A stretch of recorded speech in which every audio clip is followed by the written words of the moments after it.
This is the Aftermarket Radio Network.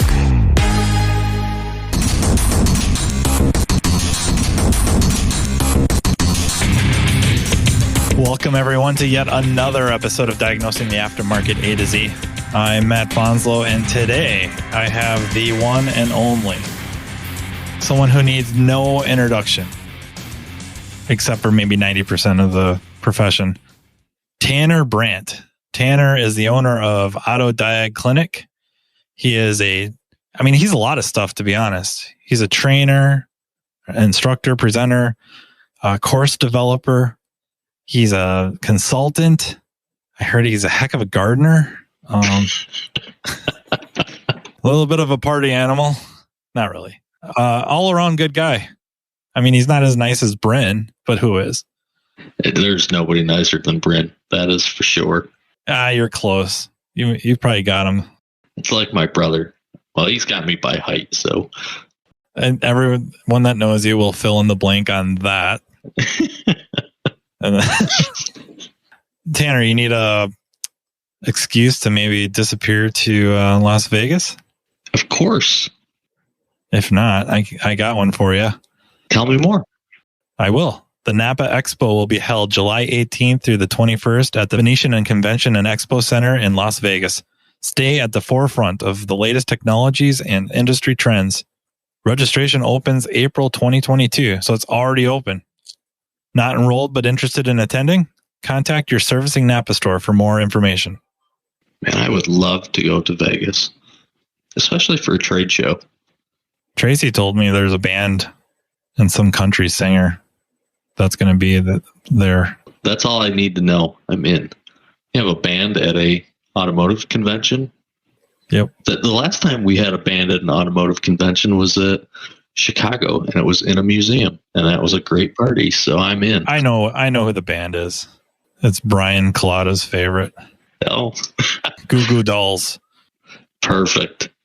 I shouldn't say who the country singer is because I think it's Luke Bryan, but I don't know. She's going to tell me how the concert is.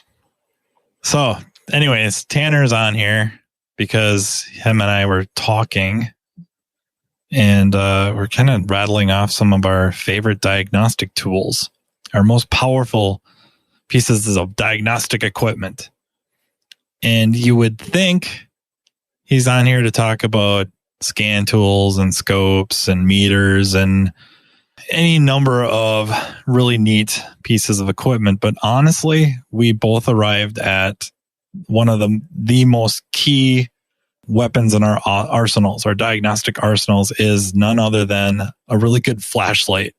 He brought his flashlight with, he has the lights off, and he has it under his chin like he's going to start telling us a cool story. Is that ultraviolet? It looks that way. That's a coast light. Your skin's burning. It is like a torch. It's so bright. That's what they call them, I think, in England, or torches. There you go. But without a good flashlight, I don't think you can do a good visual inspection. I can't. No. And I think that's where Matt and I were going with this topic. As we were talking about, Matt brought up flashlights, and I immediately knew where he was going with this about visual inspections. I didn't always think that way. I was thinking about it today a little bit. Michelle Wynn worked for Linder Technical Services, and she was the guru. She was the diagnostic tech there, not only for Linder Technical Services, but for surrounding shops. They would bring her the tough vehicles. Periodically, she would kind of go shadow or help out at shops, work at other shops, just to get more. I was talking to her one time, and she was just telling me, like, I fixed a lot of cars that week at so-and-so's shop with my or I shouldn't say fixed them, but I diagnosed a lot of cars, a lot of vehicles that week with my flashlight. I was kind of thinking about that, like, yeah, ever since, and this is years and years ago that she said that. So flashlights are way better nowadays than they were then. Back then, they probably had like C and D batteries in them. Now, I primarily have like stream lights. I think all of them are stream lights, even my Men in Black style lights. Yeah. they try to erase people's memories with. Doesn't work. I like folding lights that have a magnet on the bottom. I have 2 Snap-on ones of all things, but kind of like the one that's Harbor Freight style. That was, as long as they fold and have a magnet on them, I'm good with them. And then this one that I carry typically in my pocket that stays in normally in my work uniform. Got a few of those. And as we were talking, I was just kind of telling you about some of the vehicles I've run into lately. It's not bagging on other shops, but the examples I was giving Tanner were vehicles that were at other shops and had components replaced, repairs attempted, and that did not take. And I found the issues with the flashlight. So I think that's not to bag on the other shops as much as that may be hard to sell you on. It's more about get your flashlight out, get your light out, take a few moments and look over. You could say the vehicle, but at least kind of the systems involved or components involved in the system you're trying to analyze. So I was telling my wife that I was going to do this right before I came in my office.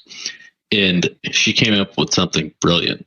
She said, you should be looking over a vehicle the way that your wife looks over something when you call her and say, I can't find something. And she walks up behind you and immediately points it out. So you want to be the wife in this scenario and not be the one that misses something directly in front of you. And I'm like, she said it to me and I'm like, that's genius. That's really good because I'm awful about that. Me too, all the time. It turns out I know where stuff is more by memory than sight. Yeah. If I put something away, and it doesn't even mean away, if I just lay something somewhere, I know where it is. I'll find it. Yeah. If somebody moves it like even a foot away from that spot, it's almost like effort has to be put into finding it now. Yeah. It's borderline ridiculous. Kind of like maybe I need a CAT scan. I don't know. But the same thing goes on with cars. I mean, look at, somebody puts a transmission in, we'll say, because this is, I think, one of the more common ones. Puts a transmission in, car ran before they put it in, they put it in now, it doesn't run or nothing turns on or they have circuit codes for something. And they immediately just go down the rabbit hole of like diagnosing every single thing instead of looking at the harness that goes over the bell housing.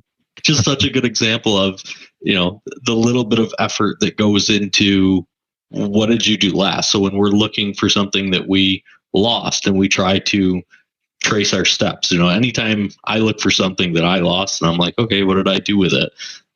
I'm not great about back tracing my steps, but eventually I'll get to that point and I'm like, okay, what did I do? What, like from the last time I had it, what did I do during the day, during whenever? And eventually you go back through your steps and you find whatever it is you're looking for. Well, same thing when you're working on a vehicle.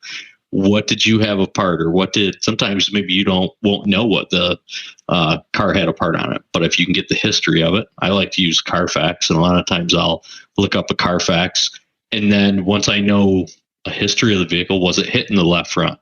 Well, if it was hitting the left front, guess what? I'm just going to go look at it. I'm going to take the inner fender out. I'm going to take a peek down and behind there and see what I can find. And most of the time doing stuff like that, it's a little bit of, I guess I would say, work on the front end and then a visual inspection. A lot of times you can find it. Yeah, it's a really good idea because I'm pretty sure I've heard you say that before. Not just in general conversation or sitting in the hotel lobby at Vision or something like that. I think you said it in the Wrenchway episode we were on. Yeah, that's kind of one of your diagnostic steps, and it's a really good one. It's really smart. I've gotten to the point. I've done it like for years. This year got to where I started like I'll buy Carfaxes in bulk. If somebody wants to like help me, I don't know. I can't find out how to get like a yearly thing to Carfax. I think it exists, but if you go on there and look, you can only buy it in like 6 at a time or something. So I don't really know how to do it in bulk. But at any rate, that's what I do. And I started doing it because this year, with how bad the used car market got, all these cars were showing up with just like weird things that didn't make sense. A lot of it like a logic problem because it had an incorrect module in it. I had one with a StabiliTrak light that kept coming on that ended up having the wrong cluster. But I didn't know what was wrong with it. I knew it. I got to the point that I'm like, the cluster is bad, but I have no idea why it's bad. Nothing's wrong with it. It just constantly had a StabiliTrak light on until I went to the Carfax and realized that it had been flagged for incorrect mileage. And as soon as I saw that, I'm like, it's definitely got the wrong cluster in it. So it was like the light bulb moment. And then it was just a matter of, another kind of visual inspection of, does the mileage match what's on Carfax? And the answer to that was no. And then, does the part number match what's supposed to be in it? And the answer to that was no. And does the file match what's supposed to be in it? And that was also no. Yeah, it's interesting. Earlier you mentioned transmission, because that was one of my examples. Was a Ram pickup had a new transmission installed, and my understanding was no shifting. They drove it to us, so obviously they drove it in presumably second, maybe third gear, whatever default is, or limp in. Really a boatload of codes concerning solenoids, and maybe this is in defense of the other shop. I don't know. I have a rough time with it being a total defense. Turns out there was kind of a star case bulletin that hinted towards issues where the harness comes over the top of the frame. So on the driver's side frame rail, the harness loops over and then goes to the transmission and they rub. And you didn't need the star case bulletin to see with a flashlight that corrosion. Yep. The green copper corrosion kind of running down. I don't want to make it sound like liquid for those that don't deal with a lot of corrosion, that this was kind of a streaks. Yeah. Powdery streaks where, when there was water of some sort or moisture, that it would run down. You could see the coppery streaks from where it ran over the top. And then of course you loosen up a couple of, clips and lift it up, and then you can really see, not just one or two wires, but like 8, right? Partially rubbed through, green, almost fuzz, really, growing out of them. So yeah, I disconnect the transmission connector and pull it all out, and then it's easy to work on. It's in the wide open. Some wiring repairs, and now the thing shifts as you would expect. Do I suspect it needed a transmission? It's hard to say it needed one, but I wasn't there. Maybe it absolutely needed one. And clients, unfortunately, don't always shoot straight either. Yeah. So transmissions are one of those things that I see a lot that gets misdiagnosed. And I would say 9 out of 10 times a visual inspection would fix it. Like the corrosion you're talking about, that obviously had solenoid codes in it. So Your first thing should be the PCM is at play and the transmission on that one. I don't think there's no TCM in that one, correct? I don't think. Well, I guess no, not in. Yeah. Yeah. So TCM is built into PCM on that. Yes. And so you have PCM, harness, and transmission. So a visual inspection of the harness down to the transmission, visual inspection of the PCM plugs, and visual inspection of the transmission plug. And I can't tell you how many times I get intermittent transmission concerns or intermittent transmission concerns or reference voltage like concerns, or sometimes two communication concern stuff with a transmission assembly.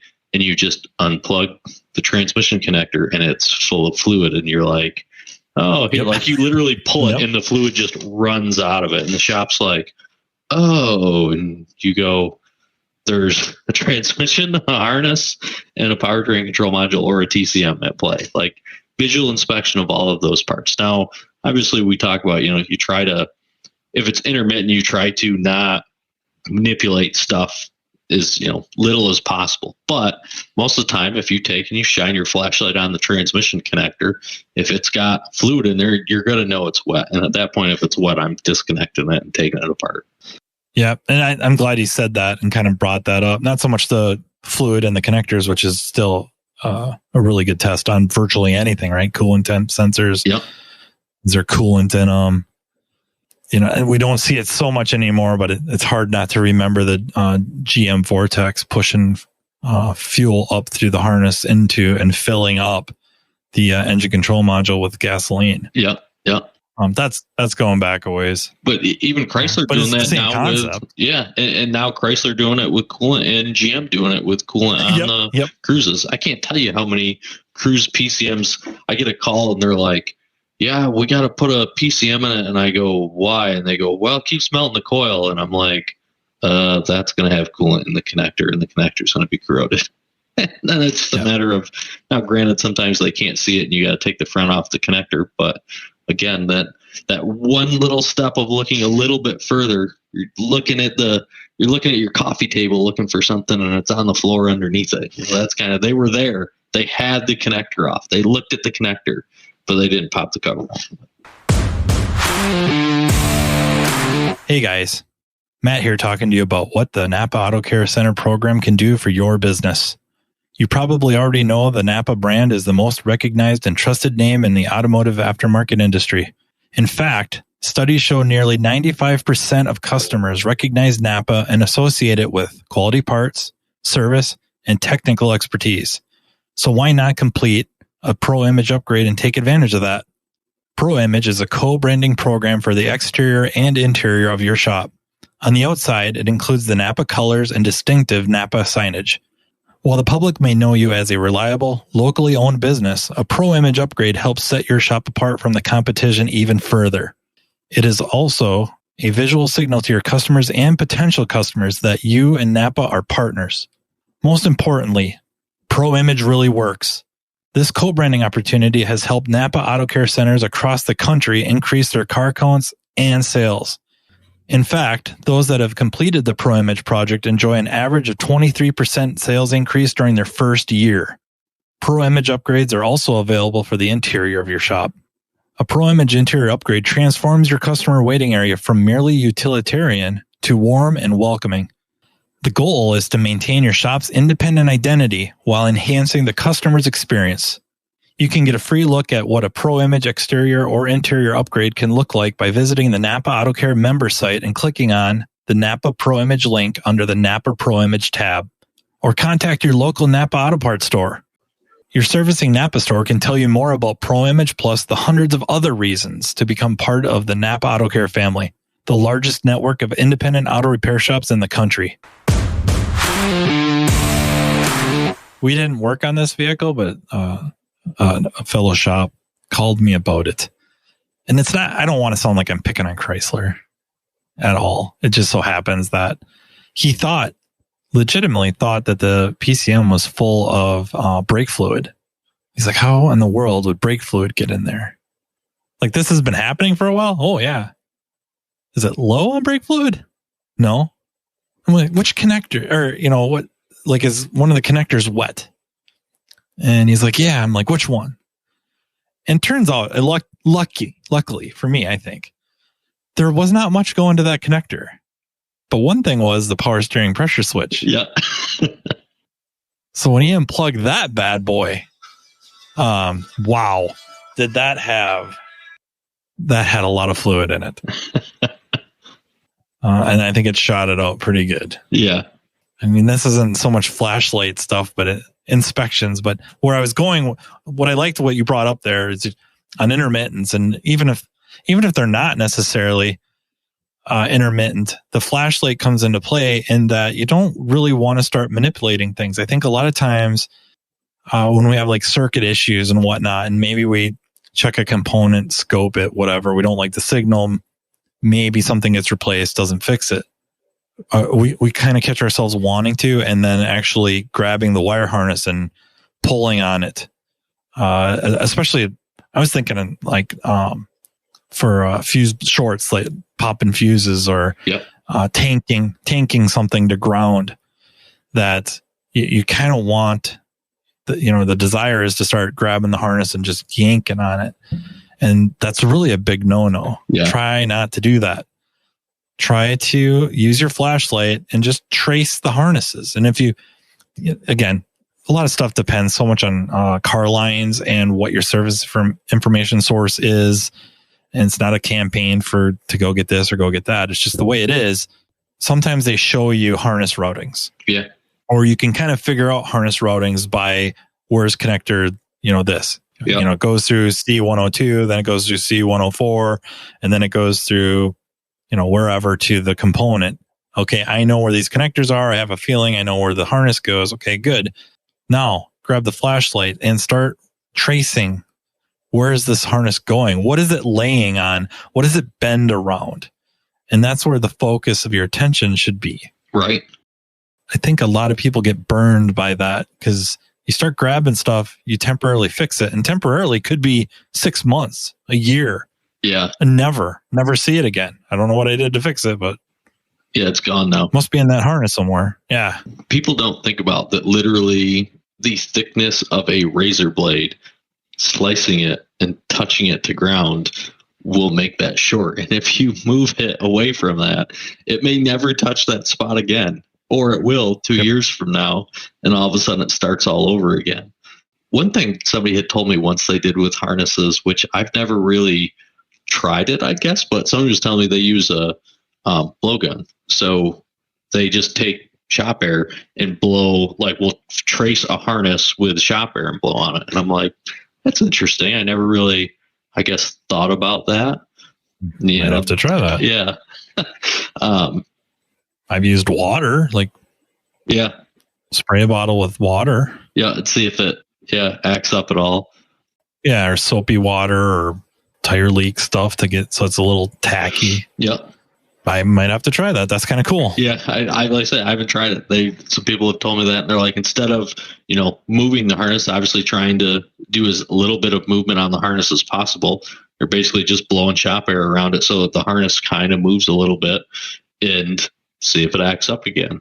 But at the same time, I guess I'm looking at it as if you're following a harness with shop air or blowing shop air down inside a harness, if you can get air on it, you can probably look at it too. But yeah, so it's an interesting thought. Again, I haven't tried it personally. Yeah, I like it. I'm going to put that to the test. But thinking about visual inspection, and you talking about, where harnesses move and stuff. This is something I used to do when I was doing the project at the BMW plant here, doing electrical diagnostics there. The new BMW stuff, I'm not a BMW technician by any means, so I can only go off of the few that I've worked on. And that being when I was at the plant, the new Geo5 and Geo7 series at the time. This was, 4 years ago now. So at any rate, those have trays in them where the harnesses are. And when they would get pinched in the factory when they were getting assembled, you didn't want to take apart the entire car to try to find a pinch. Sometimes you would just simply check continuity to ground or something on a wire on a circuit that you knew you had a fault for, and you'd see that that circuit was pinched. But I didn't want to take apart the entire car because it's all new panels. So I have a 4-way articulating borescope, and I would slide the borescope down inside the tray, and then I would trace the tray with the borescope, and I could follow the tray until I saw basically where I couldn't get the camera through anymore because the tray was pinched or something got into the tray or something happened with the harness. And you'd get to a spot in there and you'd be like, all right, mark the borescope, pull the borescope back out, figure out how far down in there you were. And then all you had to do was go, you knew where the harness ran. So you would just go and pull that one panel off, and boom, right there it was. Somebody pushed a panel in or something and crushed a tray, or got it with, a metal screw or something, went through the wrong spot. So another visual inspection of following bends of the harnesses. I thought about bringing up more borescope stuff, but just felt like that was a little tangent. I count that as a visual inspection. They absolutely are. I've gotten to the point, obviously for me, I have a bunch of them because I help Oasis because they're here locally with me. But I've gotten to the point so obviously pressure transducers is a thing and, has been a thing forever. But I've gotten to the point now, I tell people this all the time. Most of the time, if I'm going to pull out a pressure transducer and go in cylinder, so I'm not talking about doing like a intake waveform, but I'm actually going to go in cylinder with a pressure transducer.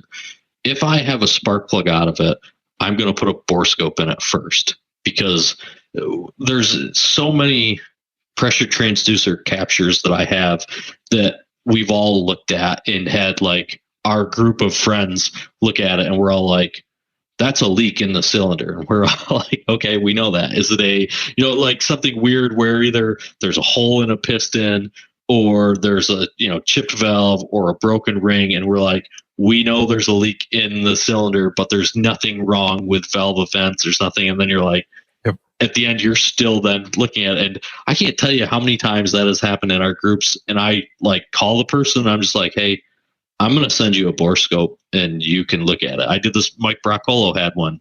We went round and round for like 4 days. Everybody looked at his capture and it had low compression. Valve events were perfectly fine. One cylinder was misfiring and it was just slightly low and it was on a Ford 5.4. And I think at the end, Brandon looked at it and Brandon's like, it's definitely just a leak in the cylinder. Something's wrong. It's got a hole in the piston, hole in the valve. And I called Mike. I'm like, hey, I'm going to send you a bore scope. So I sent him a bore scope and I overnighted it to him. And the next day I got a picture of a valve with a big chunk missing. I'm like, nice. And not to, downplay the use of a pressure transducer, but like that literally was a 4-day ordeal of looking at stuff. And we knew from the first capture that, obviously something was wrong with the cylinder, but didn't know what. And had the bore scope gone in at first, that would have been solved then, 4 days prior.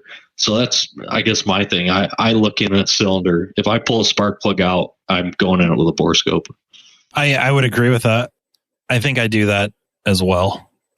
The pressure transducer is one of the towards the bottom of things I use, depending on situation. Yeah. Again, what am I looking for? Yep. But if I have a situation with like low compression, I don't know if the pressure transducer kind of falls towards the bottom of my choices of tools. Definitely a bore scope, looking around inside, cylinder leakage, of course, the old way. Yep. Is a good way. But like you said, rarely do I have to bust out the cylinder leakage tester when I have a bore scope, especially one that's either articulating or I suppose a mirror. Some of them now are dual. Like yep. I tested one for Calvan and it's Wi-Fi. Yep. And it's got basically 2 cameras in one. So it's got the one straight ahead, like out the end, and then it has a 90-degree one. Yep. So you can just switch it on your phone. So you Wi-Fi your phone to the bore scope, and then you could look out the side, and it works out really well for checking out valves. Yep. Just like the Vividia stuff that I have. Yep. Or Oasis Scientific stuff that's articulating. I mean, that is the greatest thing. Yeah.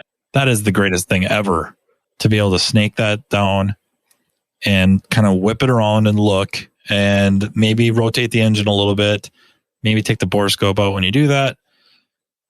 Just to get the valves to move a little bit to get a better look at different valve things. But yeah, this is going back a ways, maybe a couple, maybe 3-4 years ago, that it's one of those where it's kind of bittersweet, if you will.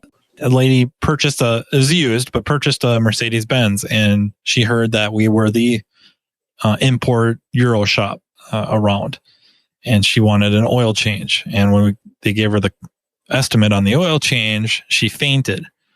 So after we brought her back, just kidding, but she was taken aback, decided that our oil changes were way too expensive when the Quick Lube would do that for a fraction. And, you're trying to walk this tightrope of, I want to legitimately professionally caution you about that, but I don't want it to be a scare tactic. Right. I'm not trying to scare you. Take a few moments, research it. You may find that if the price is too good to be true, it probably is too good to be true. A few years later, she stops by. She wants us to look at her vehicle. It is going through, I think it was like a quart of oil a week, and bore scope down the cylinders. And it was like 4 out of 6 of them. The scoring, it was unbelievable. The cylinder scoring. This was using the Oasis Scientific one that you do on. I was using the Virus at the time. I was using the Virus Pro not that matters, but it's Windows, Windows based. And using the software, I could screenshot. That's what was nice about it. Yeah. Screenshot it. Then I could dump it over to our computer and email it and stuff like that. But okay, it was diagnosed, visual inspection, and we warned you. Right. It was too good to be true. Most likely they were using the incorrect oil, and I don't know how incorrect it was. Like, I have no idea. Right. I'm guessing maybe not even synthetic. I don't know. But I'm guessing she was driving at least 10,000 miles or more on those oil changes. Yep. And we put an engine in it. Right. That was a lot of our oil changes to add up to an engine. Yeah, that is for sure. That's, par for the course of the, cheap-minded individual, I guess. And, that's something I bring up oil changes in the turbo class. That's, I have a case study in the turbo class where a turbo failed due to incorrect oil because the car had non-Dexos oil its entire life and was extended oil change. And that one got diagnosed with a borescope too. Stuck the borescope down inside it when it started and realized the turbo didn't spin anymore. And that's the borescope thing is something I talk about a lot in the turbo class because people go, well, I think maybe it's the turbo and it's not making boost. And I'm like, okay, does the turbo spin? And they're like, well, I guess I don't know. I didn't. Of course it spins. I didn't look at it. I can't see it like on the EcoBoost and stuff. And I'm like, well, just stick a borescope down in it to where you can see it and start it. If it doesn't spin when it starts, then the turbo's not working. It should spin when it starts. And most of the time I get a call back and they're like, yeah, you're right. It doesn't spin. Or sometimes, I kind of have it in my head. I'm like, this doesn't really sound like a turbo. And they call me back and they're like, yeah, it spins fine. And, it seems really smooth. You start it up, it spins, you turn it off, it spins for a little while longer and spools down. I'm like, all right, not the turbo. Move on. I mean, obviously you can have a wastegate or something like that that's still broken, but most part when they think they have a failed turbo or something like that, that's a pretty easy, quick test. Yeah, I guess we're going to have to do part 2 on borescopes because now my brain is exploding with examples of using the borescope to find stuff. Yeah. Or verify. Yeah. A lot of times it's nice to just verify a suspicion. Yep. I had another flashlight diagnosis, if you will, fairly recently. This vehicle got a new AC compressor and dryer and relay. And I think they gave them a quote on an evaporator. The complaint was no cooling. Minnesota this year, we've had maybe 4 days that were warm enough to warrant turning the AC on. Actually not common. Normally by now, our bays would be flooded with cars getting AC. We would be, which I know for some people, the 80s is not that hot, but to us, 80s, low 90s, it's brutal. We got some humidity. Well, we've only had a few days of that. I hooked up my gauges. And really, I hooked up the AC machine because one of my first things I do is I look at pressures, obviously. Yep. And then I like to pull out the Freon or refrigerant, weigh it, put it back in. How low is it? Yep. And with really, really low charge volumes now, it seems like a good step for me. Yep. And I didn't have to in this case. The gauges, the cooling fan is on. Radiator fan is on full blast, and my high side pressure was jeepers 450. I mean, about ready to explode. Yep. And kind of what I was looking for was the frosty line. Yep. Thinking I had a restriction, but I didn't see that. That would have been cool. And I was kind of thinking about going to get my thermal imager, which is going to be part 3. Tanner and I will talk about thermal imagers. I couldn't find any of the frosty stuff. And I'm thinking, okay, looking at, this is important, probably not talked about nearly enough, is where is the port located? You know what I mean? Where's the high side port located and or low side in reference to other components? Yeah. So I'm like, I'm thinking my restriction is actually the condenser. But before calling the condenser, and if I would have called it, I would have got it. It would have fixed the car. But the flashlight in hand start looking. And Minnesota, we have a lot of deciduous trees, which is not coniferous, coniferous are the trees with needles. Deciduous typically are the ones with leaves. Uh-huh. And a very common tree around us is cottonwood. And they have their means of spreading their seeds are kind of fluff balls. Yep. And they get trapped in condensers and radiators.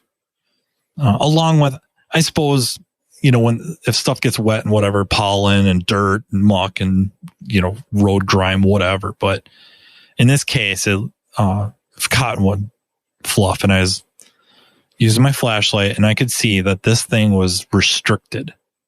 I couldn't see through the fins at all. Right.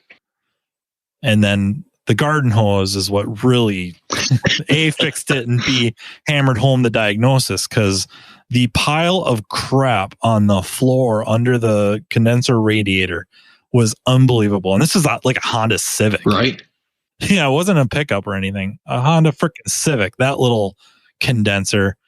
And once the water started, which, okay, I'm hitting it with cold water, duh. The pressure's going to drop. Yeah, but still. But once it got, once I had this big pile of muck on the floor, I sent a photo of it to Dan Baumhart, because there's we're in a workshop and talking about some stuff and like that related to that restriction stuff. Yep. So I sent him a photo like, here it is live. This is the real deal. The pressure never climbed back up above, I think, well, on that day, like 150, because it was, I don't know, mid 60s that day. Right. So on a mid 60s day, that thing was spiking 450. Right. But it had new parts in it. The visual inspections of AC components, visual and temperature with your hand, like so much stuff with AC systems can be diagnosed through that. Plugged condensers, plugged radiators and stuff like that. It's something that's really not talked about a lot, I guess I would say, in our industry. In the heavy duty industry, that's like super common. When I worked at a tow truck shop, we used to see plugged radiators all the time in big trucks, and they would either obviously overheat, or then the condenser would be plugged too, and then they wouldn't cool. Man, you'd stick like the hose in it, and just like you said, so much junk would come out of it. It was the same thing. You'd roll the hood on it, just quick go up and shine a flashlight in there. Can I see through it? Nope. All right. Well, it needs to be flushed out. And that was kind of as far as you went with it. Yeah, tractors. I remember that was a big thing. Yep. And back to our visual thing. Have you ever seen the visual inspection tool that Nissan sells for refrigerant? This is going, I guess, a little bit deeper than a flashlight. It's called a visual inspection diagnostic tool. You hook it up to the valves and it pulls refrigerant out. One now. I'll show you one. I may have to ping Michael Ingridson for you and have him try to get you one. You hook it up to the ports and you pull refrigerant out of it. And then you can actually look at the refrigerant through the sight glass. And I had one that it was a Ford Escape, and I never work on vehicles at my house anymore because I support only repair shops and collision shops. But it was a guy's car that I mountain bike with, and it went to every one of my shops in the area and had a complete, what they were calling the AC kit, the condenser and compressor and receiver dryer, everything been changed on this thing 3 different times at the same shop. And they even changed the evaporator in the end, and they couldn't get it to cool. And I just thought it sounded kind of weird, and I kept putting it off, and I was hoping that they would call me, and they didn't end up calling. And finally I told them, just bring it over to the house and we'll pull it down. I still have all the stuff here from when I had my shop, so I still have an AC machine and stuff. So we quick sucked it down, and refrigerant that was in it was fine. But I'm like, oh, this is kind of weird. So I just sucked it down and blew it back in real fast. Same thing like you were saying. I want to know what's in it. So I get to a point, I'm like, pressures are okay. They seemed a little bit low, but not too bad. Everything was working as it should. And then the longer that the AC ran, basically it would be like cool for a split second, and then it would just kind of heat soak more or less, and it would always be warm after that. I was honestly stumped. And I called Michael about it, and Michael's like, let me get you a visual inspection tool. So he sends me a visual inspection tool. Michael works as the global trainer for Nissans. So I called him and I'm like, I'm stumped. I don't know what's going on. Everything seems fine. Compressor, everything comes on. You can see the pressures change. So he sends me the visual inspection tool. I pull a sample of refrigerant out of it into this sight glass tool, and it's just pure oil, like 100% oil. I'm like, huh. So then I, of course, suck it down and I open the oil drain valve, and I got like 16 ounces of oil out of it. I'm like, oh. So I fill it up, I run it again, and I drain it back down, and I drain the oil out of it again. And I get like 10 ounces of oil out of it. And I'm like, okay, so this thing just has a ton of oil in it. So I did this over and over and over again until I got like 1 or 2 ounces of oil on it. And then I just put it back together and filled it back up with no oil in it. And it was fixed. And the only thing I can come up with is what I think happened is every single time they put a kit in it, they just kept with one of the handguns pumping oil into it, not thinking about that each compressor they put in it already had oil in it. So I didn't put any oil back in it. And of course, my buddy whose truck, he's not a mechanic, he's like, should we put some oil back in? I'm like, the whole system is saturated at this point. So I text Michael and I let him know what I found. And he's like, just so you know, like the condenser, obviously he's sending me pictures of the little tiny like micro openings in the condenser. He's like, that thing is going to be saturated. Like it will probably never actually, function correctly. It's going to have to continuously have oil pulled out of it. And the evaporator really needs to be changed. And the receiver dryer at this point really needs to be changed. And at this point, we've sucked so much oil out of it that we truthfully don't know what's left in the compressor. But I told him, I'm like, we're just going to leave it. We're going to see how long it lasts. And the AC worked for quite a while after that, and he actually traded it. I saw him. He just came out of his house, I'll call it, or out of his shell. He's a fair weather mountain biker, so he disappears in the wintertime. And so I saw him 2 weeks ago, and he had a brand new RAV4 Prime, and I'm like, where's the Escape? And he's like, I didn't want to deal with it anymore. It was still working, though, but he traded it and got a RAV4 Prime. But yeah, the visual inspection tool, without it, I'd have been stumped. So 2 questions. 1, is fair weather mountain biker better or worse than a flat ground mountain biker? Because I'm a flat ground mountain biker. I don't have a problem with a flat ground. Oh, that might skew the answer. All right. No, you're good. You don't have to answer that question, especially now. I would say a flat. You can text me it. I think, I don't know, I guess. So I don't blame him about being a fair weather mountain biker, because we do live, even though I'm in South Carolina, I live like on the border. And like for reference of how close I am now, I just bought a property in Tryon, North Carolina. It's only about 15 miles from where I live currently. Well, technically the property's in Landrum, but there's my property and my neighbor's property, and the North Carolina border is in my neighbor's backyard. So I'm very close to the border. So at any rate, this isn't my second question, but you live in South Carolina. Yes. Do you know Justin Morgan? I could introduce you. I was real hopeful that Justin would be here. Justin and I, honestly, this afternoon we're dodging tornadoes. So Justin lives real close to me, and we didn't have tornadoes until I moved here. So I kind of feel like it's my fault. But yeah, Justin and I are always messaging each other about tornadoes lately. And for the past 2 days, we've literally had tornado warnings. And I get them first. The storms move from west to east, so they head towards him, and I get them first. And I'm like, hey, just so you know. And so then we check on each other each morning after a tornado warning. But or heads down, depending on how bad. Yeah. But so at any rate, where I was going with this real quick is that the mountains get cold, so I don't really blame people for not wanting to ride in the winter. And then the real second question is, does Tim Iezzi have this inspection tool yet? That's a good question. I actually talked with Tim last night about AC stuff. That's just gonna, because if he doesn't have one, I need. Yeah, he was talking about. Him and I were talking about refrigerant identifiers, and I'm going to kind of classify that as another visual inspection thing. I mean, you're quick checking it and just looking at the machine. What does it say? We were talking about it because it was on the ASOC group. A parts store person showed up at a shop and was trying to peddle a replacement R134A or a replacement for R134A because pricing is so high, which we know that is obviously illegal per the EPA. But I was messaging Tim and I'm like, if there's going to be parts stores peddling this suddenly because all of a sudden R134A is super expensive, we may all of a sudden see a rash of incorrect refrigerants and obviously have contamination problems. So he was saying at this point, everybody should have a refrigerant identifier. And if you don't, that you should get one because this could potentially be an issue. But I don't know if he has the sight glass tool or not, but I can send you a picture of it after we get off. Yeah, you got to find out. I'll message him.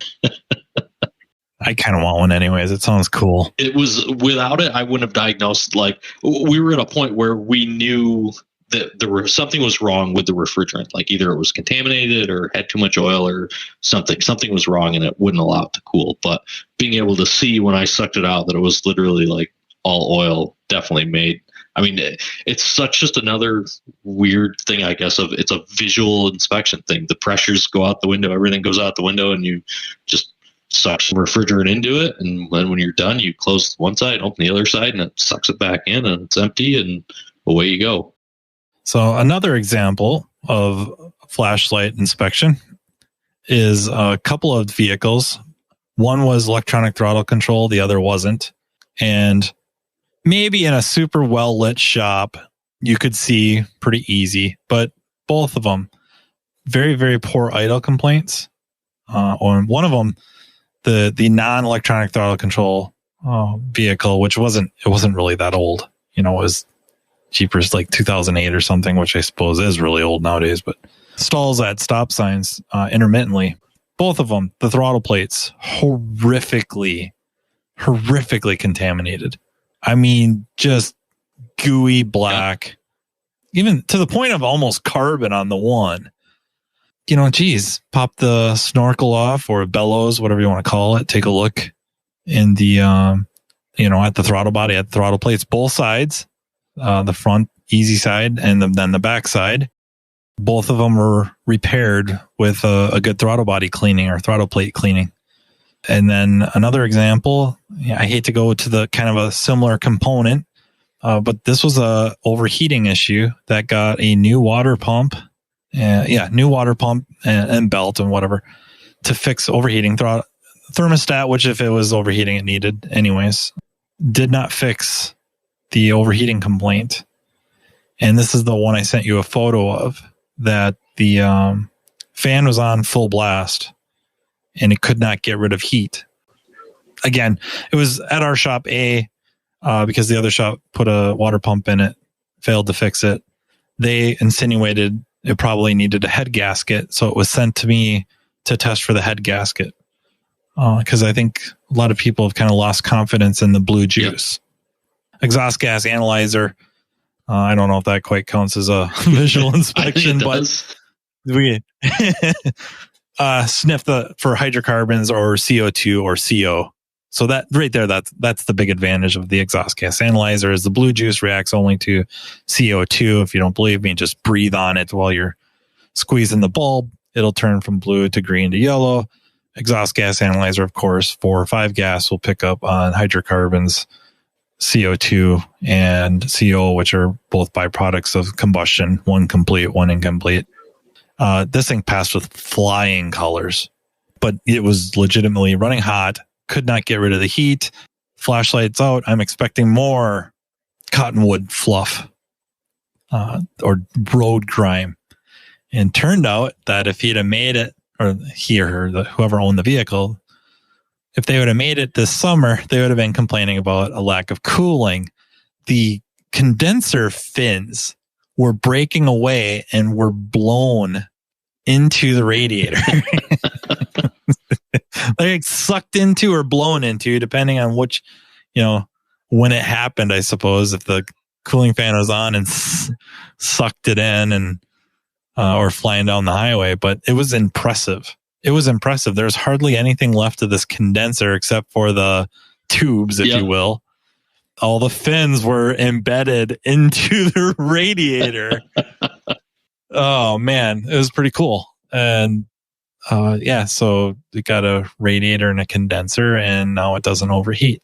And all that from just looking at it with a flashlight.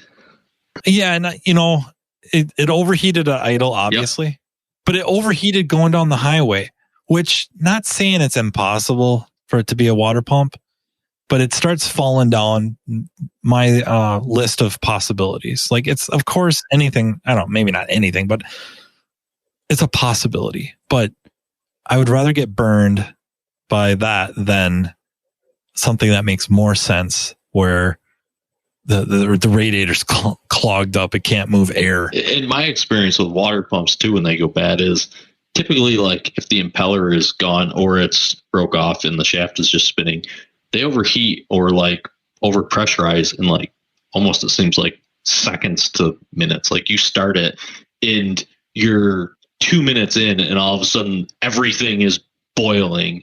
And I got like the crap burned out of me on one that it was a Dodge Durango, an old Dodge Durango. And I literally like started it, walked to my car to get something, and then walked back and opened the radiator because I had just started it, and it blew the cap off and like broke the neck of the radiator and burnt me, and it hadn't ran. And I'm like, what is going on? That was the first time I'd ever saw it. And then I realized that it was not moving any coolant, and it must have, that vintage of Durango must have had a wicked hot spot somewhere in the engine that if coolant didn't move, but it was like instant. And everyone I've seen since then, it's like a kind of an instant overheat problem. It's not really an overheat at idle. It literally does it in like 2 minutes.